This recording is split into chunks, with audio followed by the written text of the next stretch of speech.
And welcome in once again to Yellow Jacket Football alongside Allen head coach Teddy Keaton. I'm Kate Crenshaw. Coach, first off, let's go back before the bye week. Congrats on the win. 32-25 over Columbus State. A win that looked like it was going to come easy in the first half, but Columbus State made it interesting across the final two quarters.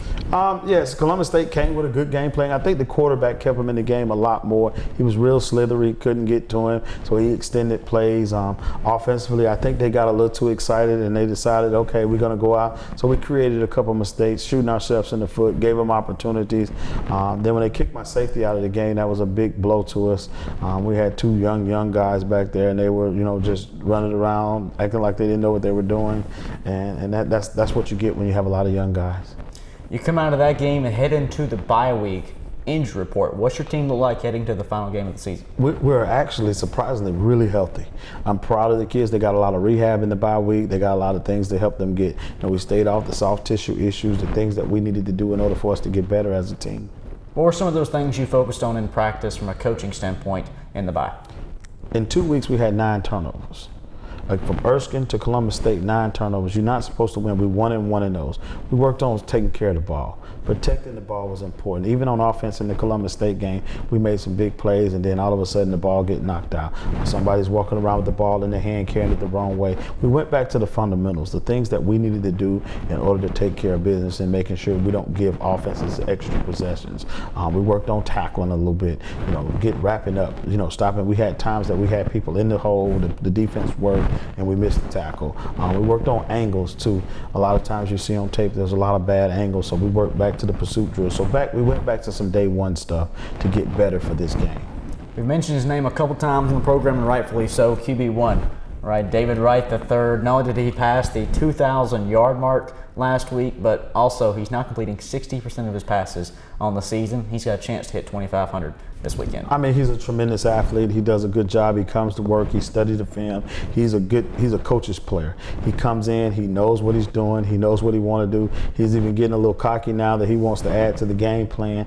I'm very proud of him. As long as he's focused and he's doing what he has to do, he's a leader. He's obviously taking over as the leader of this team, and they follow him, and that's what you want. I told the kids when I first got here that coaches-led team go 6-4, player-led teams win championships.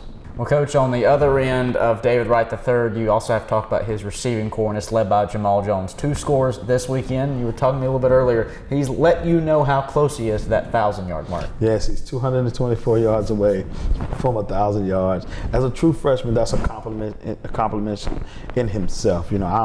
He does the work as an individual so he can help the team collectively. But I just can't talk about him and not talk about his support cast. Montrell White, he does a really good job in adding that support. Julius Pierce is giving us another threat in that area, which makes it where Jamal, becomes a little bit more open, because when you got to cover 3 or 4 guys and have to stop, QB1, Bo out of the backfield, those guys become weapons. So on offense, we got 5, and I think as a coach, Coach Robinson do a great job of distributing the ball and making sure it becomes equally, because we all know coaching a lot of high-profile players can become a little high maintenance if you don't watch it. A lot of whining, and unfortunately we haven't had that problem here. They've done a great job of supporting each other and getting each other open and doing the things that they need to do. They actually competing with each other. Both Julius and Montrell having touchdowns against Columbus State 2 weeks ago. Coach, you mentioned the coaching side of things and your assistants. That's a group we haven't talked about a lot this year, right. But you're sitting here, you have a chance at a winning season. You go into Edward Waters sitting at 4-4. Just attribute the great accomplishments this season of your assistants. I think my assistant coaches, my hat goes off to them. They do a lot of work. I think they did this week. I really was proud of the preparation that they put in for the bye week of going back to the fundamentals. That's what a head coach want to see.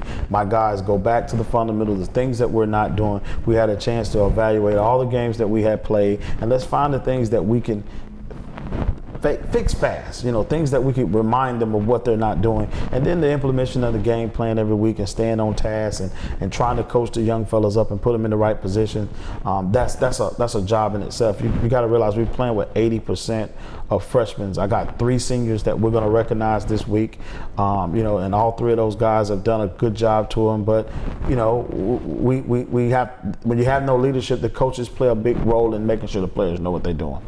Roughly a month out from National Signing Day period for football. I know you and your staff also spent this past week out on the recruiting trail. No doubt. We got a whole visiting weekend coming up here.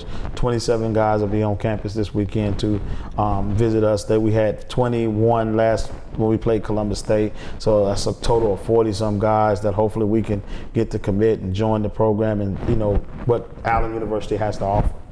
And this is a group and this is a team this year that's accomplished a lot. We talked about the 2,000-yard seasons for QB1, potentially 1,000-yard receiving seasons, 1,000-yard all-purpose seasons for Bo Harrington also coming up possibly this weekend. There's so many this team's accomplished statistically, but also, I think more importantly, they've proved that they're a force to be reckoned with, and they've put Allen football back on the map. There's no doubt about it. I mean, my hat goes off. Those are young guys. They're freshmen. I get excited when I talk about what they have accomplished, the stepping stone, the building blocks. But we have to go back to those guys who started here when we started the program. They kind of laid a foundation, and it's like 3 or 4 of those guys that's still here that didn't get to play a lot. Now they're contributing, whether it be on the scout team or whether it be as a backup role or on the special teams. Those guys helped build that, and these young guys have came in and kind of took the pillars of what we want, and that's what you want to see in your program. I'm proud of them. I'm talking about I'm almost elated when I see them. It was the day this morning was the last practice. I was happy, bittersweet. I don't have to get up early in the morning anymore. But the fact of it is the accomplishment that these kids have accomplished as true freshmen, now we just got to keep their head on so they don't go through sophomore slumps because they'll feel like they have already arrived. They've exceeded not only everyone's expectations, but I think especially even here at Allen. Right now, such a young program, you're in your second, third year and a full season. Nobody expected you to be here now, but you arrived. Well, I don't really go by what they expect. We have an expectation within ourselves. It's a standard that we set. The standard is the standard. If you go in the locker room, you see on the door it say expect to win. And in the front of that door, when it closes, it say we didn't come to Allen just to play. We came here to win. And that's the work habit. That's the standard we want to set. And we want to make sure that they understand that standard. And anybody that falls short of that standard, we have to get rid of them. We started this season out with 100 and some players on this team that's left right now that's playing, not just in school, but there's 51 guys that we dress out every week, and those guys are the guys that give us everything we want, and we're going to continue to build off that good 51 by retaining the 51 we have and adding some more to that we get a solid group of individuals that's going to lead to continued success. You've got 51 guys heading into this weekend against Edward Waters. It's a rivalry game to cap off the regular season. What have you seen from them on film? They're a good team. I got my hat goes off to Edward Waters and the crew. Coach Moreno has done a really good job of getting his guys together, getting them to play for him a game or two here or there. They've played solid in a lot of areas defensively. Their D-line is pretty good. I think they skill guys. They got a couple guys that can hurt you in areas as any Florida team would have. They got a couple guys that could hurt you. But my goal and my thing is to control what we can control. And I got to take care of our team. We can't turn the ball over. We got to tackle. We got to make plays. We can't give up turnovers on special teams. Those type of things that we got to do to make sure that we don't give them any, extra preps or any possessions that they need to have. So I'm controlling what I can control, and I think the rest will take care of itself. And on a good note, they had a great week of practice. These last 2 weeks of practice has been a joy. You can see what they've learned. They're starting to grow a little bit. You don't have to tell them everything and stand over the top of them. So that's been a plus too. This is the final week of the season for Allen as a provisional member of the NCAA and the SIAC. There will be no postseason this year.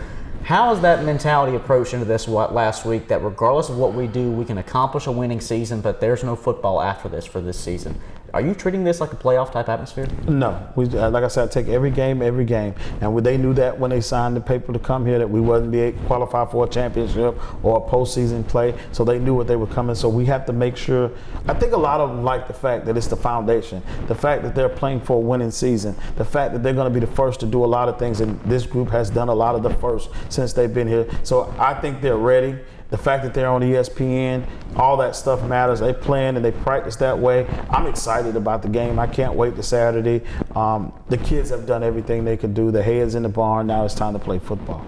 What does a winning season this year mean for Allen? I think it does a lot for the school in itself. I think this is like you said, the expectations was not there from everybody. They just want you to show up and play. They want but I got a saying that average people don't like successful people. Successful people don't like average people. And there's nothing average about me. Everything I've ever touched or accomplished, I've always wanted to push to the next level, and I want to get there fast. So the slogan I have all in my own personal life that I try to impede on the kids is difficulty takes a day, impossible takes a week. I'm trying to make the impossible possible. So all those kids have bought into my philosophy, the Keaton way and the way we do business. I want you to be in a hurry to get where we're going. We don't have time to waste time. Get on your buggy. Let's get it. And I think they worked at that level, and they deserve everything they're getting. And I'm super proud. I can't even, we will want to win 10 games or 9 games, but the 5 that we're gonna get, I'm happy about that.